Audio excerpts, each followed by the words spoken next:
وعليه فليتفضل مشكورا يا حبيبي. اللهم صل على سيدنا محمد. اللهم صل على رسولك سيدنا محمد.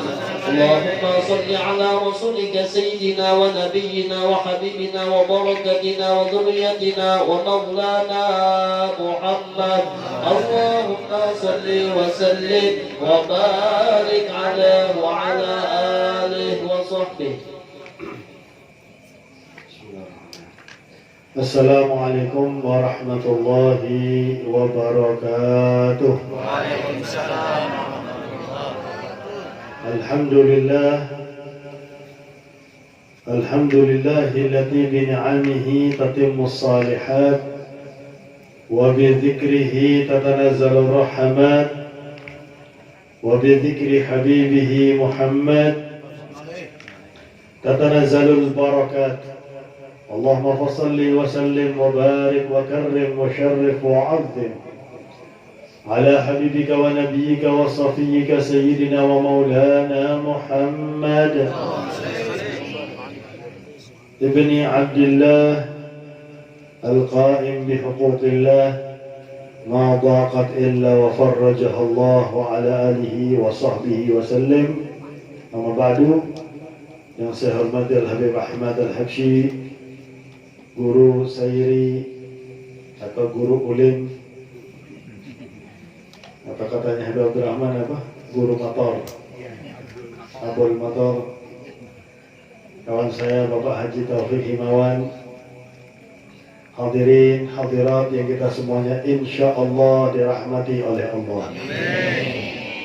Alhamdulillah, tadi kita sama-sama membaca Ratibul Attas yang dikarang oleh Al-Habib Umar bin Abdurrahman Al-Attas, yang mana Al-Habib Umar bin Abdurrahman Al-Attas ini adalah orang alim dan ahli ibadah dan juga berdakwah di jalan Allah. Kalau seandainya beliau punya murid satu saja, yaitu Al-Habib Abdullah bin Alawi Al-Haddad, sudah cukup kebanggaan bagi beliau. Tapi murid beliau sangatlah banyak. Al-Habib Umar bin Abdurrahman Al-Attas ini, beliau kalau sholat tuh lama berdiri. Sampai-sampai muridnya bilang, ya Habib, yang ini kurus, memang sidin kurus. Kan katanya, la yukallifullahu nafsan illa wus'aha. Allah itu tidak memaksa hambanya untuk beribadah sampai capek-capek. Tapi Habib Umar bin Abdurrahman Al-Attas ini terkenal sabar. Sidin hanya senyum saja dinasihati oleh murid. Coba kalau zaman sekarang ada murid menasihati guru, pasti gurunya bilang, oh, ini murid kurang ajar ini ya. Kurang ajar kau ini ya. Guru dinasihati, guru ini memberi nasihat. Tapi Habib Umar hanya senyum saja. Suatu saat mereka setelah keluar dari masjid untuk setelah sholat Isya mau pulang, mereka mendengar bunyi-bunyian Hajar Marawis. Hajar itu yang besar, Mirwas itu yang kecil-kecil. Habib Umar tahu ini bunyi-bunyian Hajar Marawis, jadi bertanya kepada para muridnya, ini bunyi-bunyian apa? Hajar Marawis, Habib? Ada yang berjepeng kah? Ada yang berjepeng, betul? Ada yang berjepeng kah di tengah? Iya, Habib. Yang berjepeng itu berdiri apa duduk? Ya berdiri, Habib. Mana ada orang berjepeng duduk? Ada? Berdiri, Habib. Kira-kira berapa lama dia berjepeng? Wah, kalau asyik sama alat musik bisa berdiri sampai subuh, joget, Habib. Maka Habib Umar mengatakan, begitulah aku. Itu orang diasyikkan sama alat musik bisa berdiri sampai subuh. Bagaimana aku diasyikkan oleh Allah Subhanahu wa Ta'ala. Jadi kalau sholat itu, sholat sunnahnya habis Isya, salamnya menjelang subuh. Al-Habib Umar bin Abdurrahman Al-Attas. Dan beliau punya murid juga namanya Syekh Ali Baros. Syekh Ali Baros ini murid yang tidak berpisah dari Habib Umar bin Abdurrahman Al-Attas. Suatu saat Habib Umar ini lagi duduk biasa santai ngajar santai dengan murid-muridnya sambil dipijat oleh Syekh Ali Baros. Tiba-tiba ada seorang datang, Assalamualaikum, Waalaikumsalam. Orang ini mencium tangan Habib Umar, kemudian keluar lagi, Assalamualaikum, Waalaikumsalam. Setelah orang itu keluar, Habib Umar bin Abdurrahman Latos mengatakan, kalian tahu siapa yang keluar tadi? Siapa yang masuk, datang salaman sama aku dan keluar? Siapa Habib? Itu adalah Nabi Allah Khidir alaihissalam. Sidin sekarang ada di pasar. Itu semua muridnya lari semua. Wah! Lari menyusul Nabi Allah Khidir.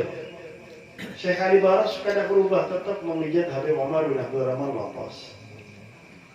Maka Habib Umar mengatakan, ini sebelum Habib Allah bin Abdul Haddad belajar kepada beliau. Ya Ali Baras, kenapa kamu tidak mengikuti teman-temanmu mengejar Nabi Allah Khidir? Ya Habib, Nabi Allah Khidir datang kepada kamu dan salaman lawan pian Nabi Allah Khidir. Buat apa ulun meninggalkan pian? Nabi Allah Khidirnya aja datang ke pian. Subhanallah. Oleh karena itu Habib Umar bin Abdurrahman Latos beliau mengatakan, kalau ada orang mengirimkan Fatihah kepada aku dan tidak mengirimkan Fatihah kepada Syekh Ali Baros, aku tidak terima, katanya dia. Karena Syekh Ali Baros itu muridnya yang betul-betul memiliki ikatan yang kuat dengan Al-Habib Umar bin Abdurrahman Al-Latos. Dan masih banyak kisah tentang Habib Umar bin Abdurrahman Al-Latos. Dan kita lihat bagaimana Al-Habib Abdullah bin Alawi Al-Haddad, seorang yang kehilangan penglihatan semenjak umur 4 tahun. Jadi karena saking tinggi, sakit panas yang Sidin alami menyebabkan kebutaan. Tapi beliau dari Tarim datang jauh-jauh ke Huraybah. Itu Tarim Huraybah ada kalau sekitar 100 kilo lebih itu, mungkin 150-an kilo, nggak sampai lah.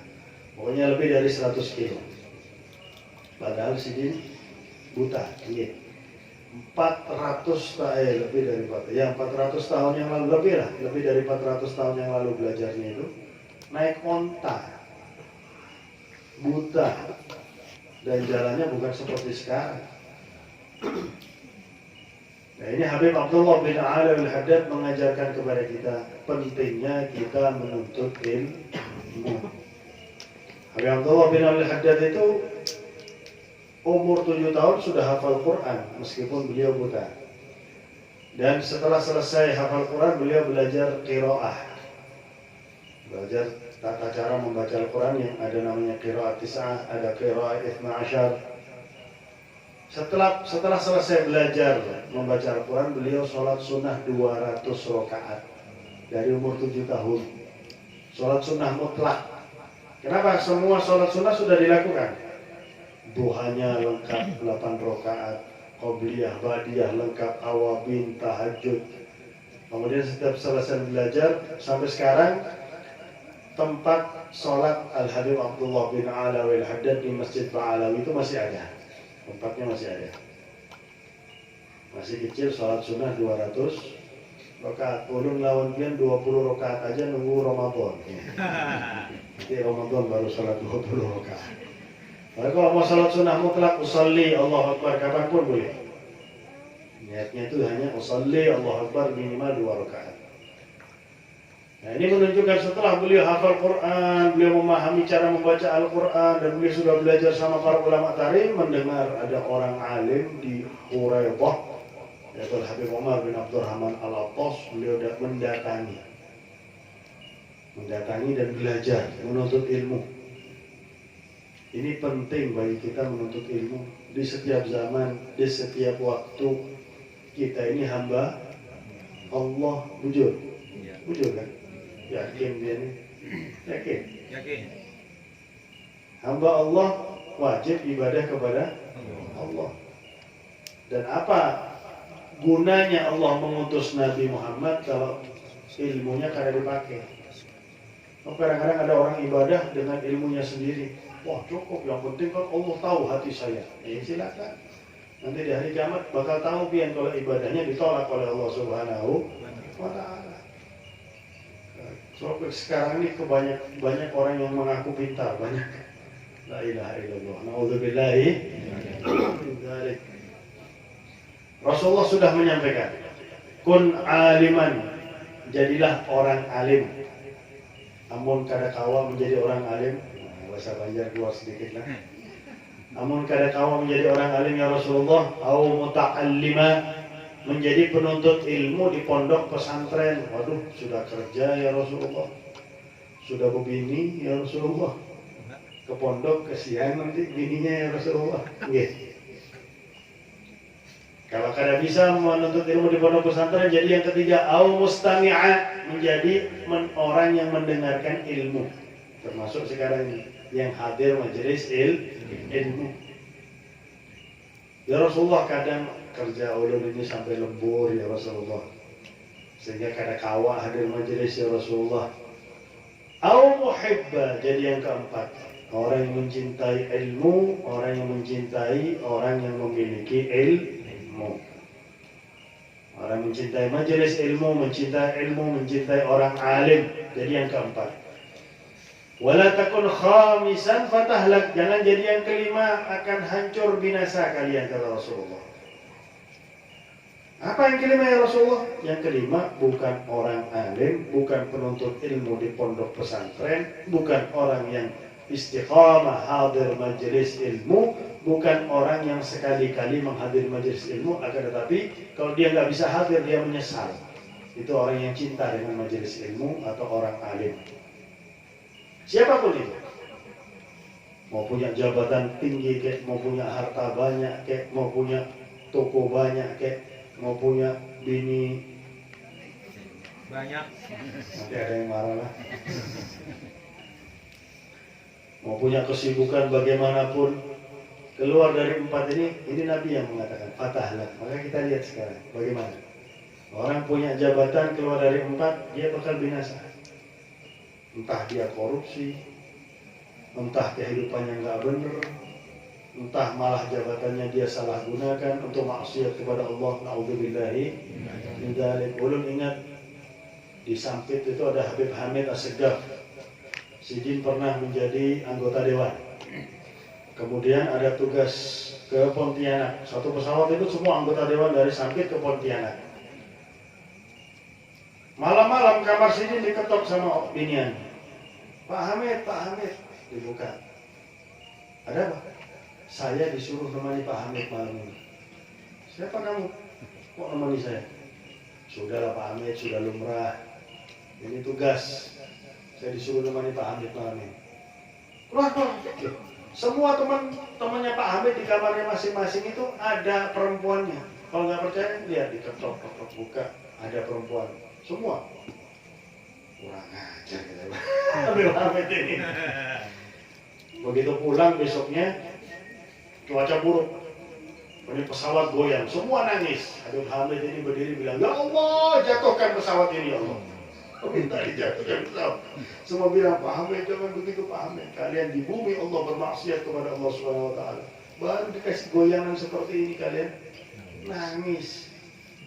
Maka beliau besoknya langsung mengundurkan diri menjadi anggota dewan. Beliau mengatakan ini sarang kemaksiatan ini beliau. La ilaha illallah. Kenapa? Nabi sudah mengatakan bakal binasa. Keluar dari 4 hal. Punya apapun di atas muka bumi ini. Bukan orang alim, bukan penuntut ilmu di pondok pesantren, bukan orang istiqamah hadir majelis ilmu, atau orang yang terkadang hadir majelis ilmu karena dia ada kendala, mau kerja kayak mau ada keperluan dan lain sebagainya. Tapi ketika dia tidak bisa menghadiri majelis ilmu, hatinya itu nggak enak. Hatinya itu, ya Allah, kok saya nggak bisa hadir majelis ilmu sekarang, ya Allah. Menyesal dia nggak bisa menghadiri majelis ilmu. Maka insya Allah selamat.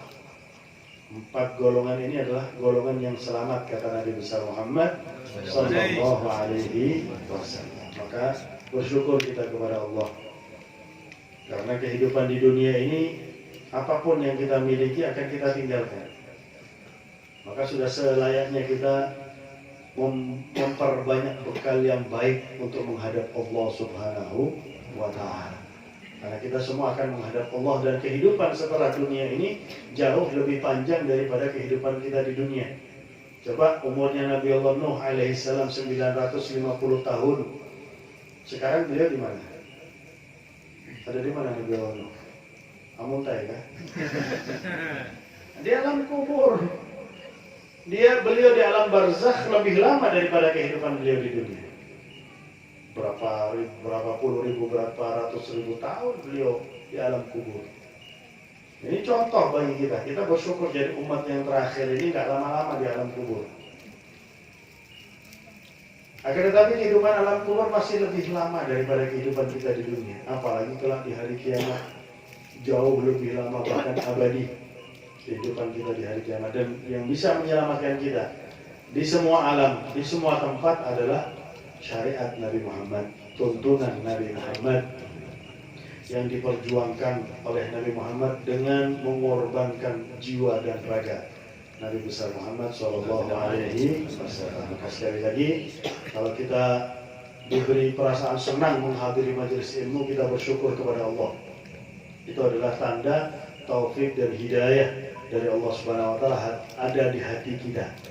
Perlu bersyukur kepada Allah Subhanahu Wa Taala. Saya ulun cerita satu saja terakhir ya, karena mau ke Madinah ini.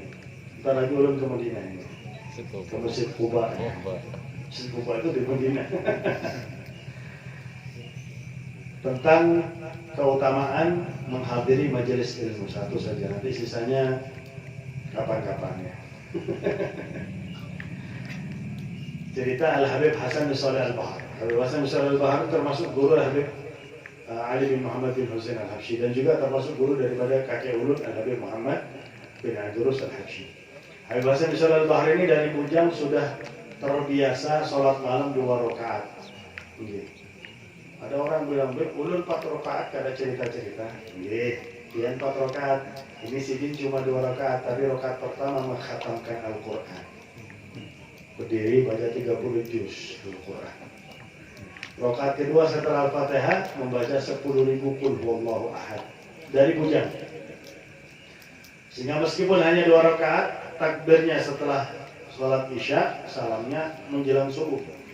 Bila assalamualaikum warahmatullahi wabarakatuh, assalamualaikum warahmatullahi wabarakatuh, tidak lama kemudian Allahu Akbar subuh. Bahkan malam pengantin baru, istrinya 3 malam kada disentuh. Sidin sholat istighraq, tenggelam dalam keasyikan sholat kepada Allah Subhanahu Wa Taala. Akhirnya istrinya ngomong kepada ibunya, Ibu Habib Hasan, ulun ini 3 hari kada disentuh sama Habib Hasan, masih disuruh Hasan nanti malam sentuh istri. Nah, kalau udah nawar dia, kada pakai disuruh, sudah ilmu laduni. Nah, suatu saat Sidin memiliki murid namanya Syekh Muhammad Al-Azab. Nah, Syekh Muhammad Al-Azab ini termasuk guru daripada Habib Muhammad bin Adurus Al-Habsyi juga.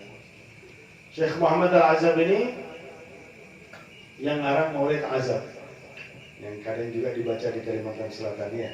Selain Maulid Habsyi, juga Maulid Azab. Suatu saat datang rentenir kepada Syekh Muhammad Al-Azab, bilang, ya Syekh, ulun hendak tobat. Wih, kaget Syekh Muhammad. Baru sekarang ada rentenir mau tobat. Kamu mau tobat ya?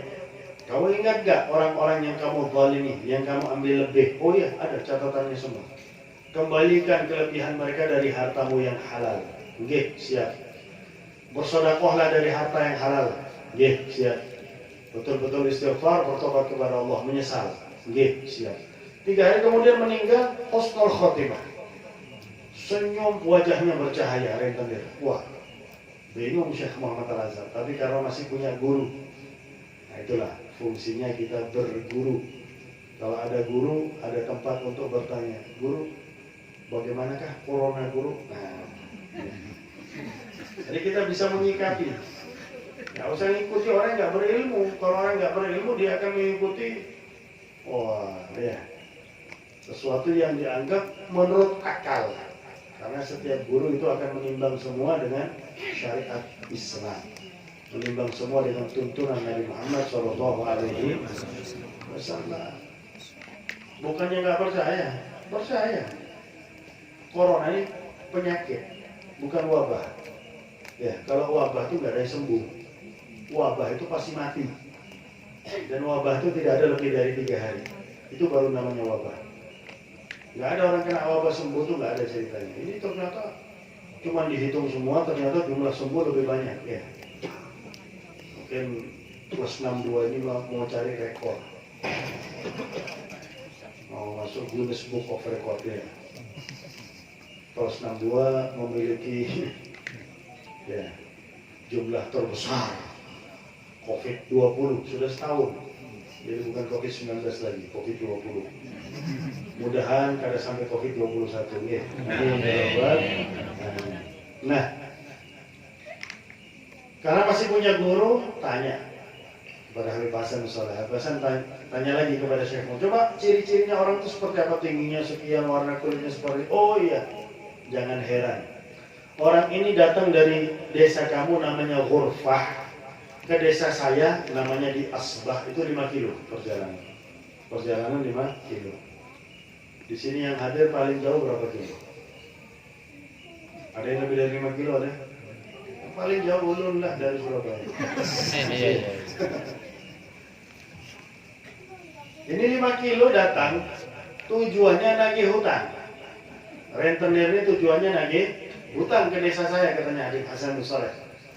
Kemudian ketika dia datang kepada orang yang memiliki hutang, istri orang tersebut mengatakan, suami saya lagi hadir majelisnya Habib Hasan Saleh Al-Bahar. Maka rentenir ini datang ke majelis ulun ini, tujuannya apa? Nagih hutang. Maka dia berdiri di luar, di akhir majelis, dicari yang punya hutang, dicari. Begitu ketemu langsung dia duduk di sampingnya, katanya Habib Hasan Saleh Al-Bahar. Biasalah kalau punya hutang lari-lari, biasalah. Tapi ketika dia berdiri, aku lihat rahmat Allah tercurah kepada dirinya.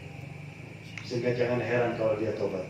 Jangan heran kalau dia matinya dalam keadaan husnul khatimah. Ini padahal hadir majelis tujuannya nagih hutang. Bukan tujuannya menghadiri majelis. Tapi kalau dia menghadiri majelis yang baik, apalagi majelisnya orang hebat Al-Habib Hasan Saleh Al-Bahar, mungkin ini majelis biasa, tapi yang dibacakan Ratibul Attas, mungkin yang dibacakan Ratibul Haddad, mungkin juga yang dibacakan Maulid Sintut Durar atau Maulid Al-Habsyi, yang dibacakan karangan orang-orang yang hebat. Karena seperti perkataan Habib Abdullah bin Alawi Al-Haddad, setiap dibacakan kitabku, maka seakan-akan yang berbicara itu adalah aku, langsung aku, kata beliau. Cuman perantaranya adalah orang yang membaca di setiap zaman, di setiap waktu, kapanpun, dimanapun, oleh siapapun. Aslinya yang menyampaikan adalah langsung Al-Habib Abdullah bin Alawi Al-Haddad. Jadi majelis ini kalau cuman kita nggak ada, insya Allah yang namanya majelis nggak ada baca karangannya sendiri, nggak ada. Pasti baca karangan orang-orang hebat. Mau kitab kek, mau apa kek, ya. Mau yang ngajar masih muda kek atau sudah kakek-kakek kek, ya. Pasti ada kaitannya dengan orang-orang yang hebat. Jadi mari jangan sampai ulul awaliyah bermalas-malasan. Apalagi majelis ini cuma seminggu sekali, ya. Seminggu 2 kali. Seminggu 2 kali aja. Kalau dihitung dengan waktu kerja, masih banyak waktu kerja sama majelis. Masih banyak waktu kerja kita. Sementara yang menyelamatkan kita nanti di hari kiamat, kerja apa majelis? Majelis. Maka sudah seharusnya kalau sudah tahu jadwalnya, atau mungkin mau menghadiri majelis yang lain, majelis yang baik, majelis yang kita ketahui gurunya adalah Ahlus Sunnah wal Jamaah, gurunya mengajarkan syariat Nabi Muhammad SAW. Sebab ada juga guru-guru yang mengajarkan makrifat. Rasulullah nggak pernah mengajarkan makrifat kepada para sahabat yang nggak ada. Riwayat Nabi Muhammad mengajarkan makrifat kepada para sahabatnya. Sehingga hasil daripada makrifat nggak sholat. Mereka mengatakan sholat adalah suatu kendaraan untuk mencapai kepada tujuan. Kalau sudah sampai tujuan, kada perlu kendaraan. Jadi kita tanya rodanya berapa rodanya? La ilaha illallah ini omongan orang ngawur kalau katanya orang Jawa. Omongan orang sembarangan. Siapa yang lebih sampai ke tujuan daripada junjungan kita Nabi Muhammad? So, waktu hidup ketemu Allah langsung sampai ke tujuan. Tapi setelah Isra Mi'raj apakah Rasulullah kada sholat? Sholatnya 5 waktu di masjid berjamaah, nggak pernah meninggalkan sholat berjamaah. Setelah itu nambahi sholat sunnah Nabi Muhammad SAW. Sholat malam 8 rakaat, rakaat pertama baca 7 juz Al-Quran. Sehingga bengkak kaki Nabi besar Muhammad Sallallahu Alaihi Wasallam. Ini sudah jelas aliran yang ingin membelokkan umat Nabi daripada Nabi Muhammad Sallallahu Alaihi Wasallam. Maka mari sekali lagi kalau ada majelis kita tahu kita hadir dan kita ajak orang-orang kita cintai untuk menghadiri majelis yang baik sehingga kelak di hari kiamat bisa dikumpulkan oleh Allah Subhanahu Wa Taala bersama orang-orang yang kita cintai. Amin amin ya Rabbal Alamin. Semoga dengan berkat majelis ini kita dan orang yang kita cintai diampuni semua dosanya oleh Allah. Dihapuskan semua kemaksiatannya oleh Allah. Kita dan orang-orang yang kita cintai dijadikan sebagai hamba-hamba Allah yang beriman, bertakwa, yang saleh, salihah, yang mudah melaksanakan segala perintah Allah, mudah pula menjauhi larangan-larangan Allah. Semoga kita dan orang-orang yang kita cintai diberi taufik dan hidayah oleh Allah Subhanahu Wa Taala sehingga kita dan mereka cinta taat, benci maksiat. Semoga kita dan orang-orang kita cintai terutama Habib Ahmad, Guru Sairi, dikabulkan semua hajatnya oleh Allah, dimudahkan semua urusannya oleh Allah, diberi rezeki yang banyak, yang halal, yang barakah dari Allah, dipanjangkan umurnya di jalan taat kepada Allah, taat kepada Nabi Muhammad dalam keadaan sehat walafiat. Dan semoga kita dan orang yang kita cintai ketika sampai ajalnya dicabut nyawanya oleh Allah dalam keadaan husnul khatimah. Ya Allah biha ya Allah biha ya Allah bihusnil khatimah. Ya Allah biha ya Allah biha ya Allah bihusnil khatimah bijahi walid Fatimah بحسن الخاتمة يا الله يا الله بحسن الخاتمة. وصلى الله على سيدنا محمد النبي الأمي وعلى آله وصحبه وسلم بفضل سبحان ربك رب العزة عما يصفون وسلام على المرسلين والحمد لله رب العالمين والعفو منكم. ثم السلام عليكم ورحمة الله وبركاته.